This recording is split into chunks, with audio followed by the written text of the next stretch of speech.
याद करिए 17 के पहले पुलिस पहले भागती थी, पीछे पीछे गुंडे दौड़ाते थे। आज 17 के बाद उल्टा हो गया है। अब गुंडा और माफिया भाग रहा है, पुलिस उसको दौड़ा रही है, और अगर उसने कहीं कोई दुस्साहस किया तो फिर वहीं पे राम नाम सत्य है, यह भी तय हो जाता है। बहनों और भाइयों, सरकार चलाने के लिए जज्बा चाहिए। सरकार चलाने के लिए दिल भी चाहिए और दिमाग भी चाहिए। सत्ता विरासत में मिल सकती है, बुद्धि विरासत में नहीं मिलती है। दिमाग भी विरासत में नहीं मिलता है। ये जो लोग सत्ता को अपनी पपौती मानते थे, वे लोग आज समझने लग गए हैं अब उत्तर प्रदेश में कभी उनको वापस नहीं आना है, इसलिए षड्यंत्र करने का प्रयास कर रहे हैं, अराजकता पैदा करने का प्रयास कर रहे हैं। उनका विकास से कोई लेना देना नहीं, उनका रोजगार से कोई लेना देना नहीं, उनका अन्नदाता किसानों से कोई लेना देना नहीं। बेटी की सुरक्षा हो, इससे उनका दूर दूर का कोई रिश्ता नहीं।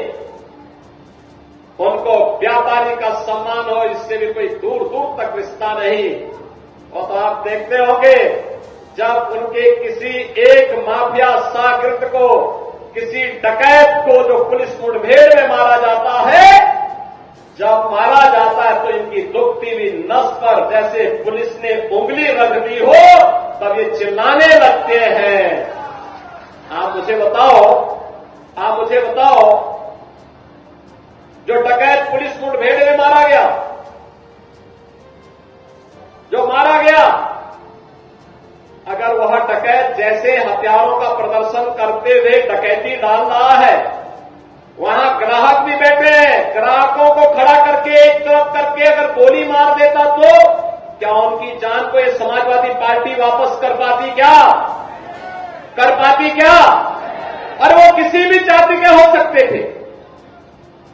ग्राहक वो यादव भी हो सकता था, दलित भी हो सकता था, किसी भी जाति का हो सकता था, क्योंकि किसी को बेटी की शादी करनी होती है, किसी को कोई विदाई में कोई जेवर देना होता है। जेवर की परंपरा हमारे इतिहास का एक महत्वपूर्ण कार्यक्रम हिस्सा है, मांगलिक और एक शुभ कर्म का हिस्सा माना जाता है।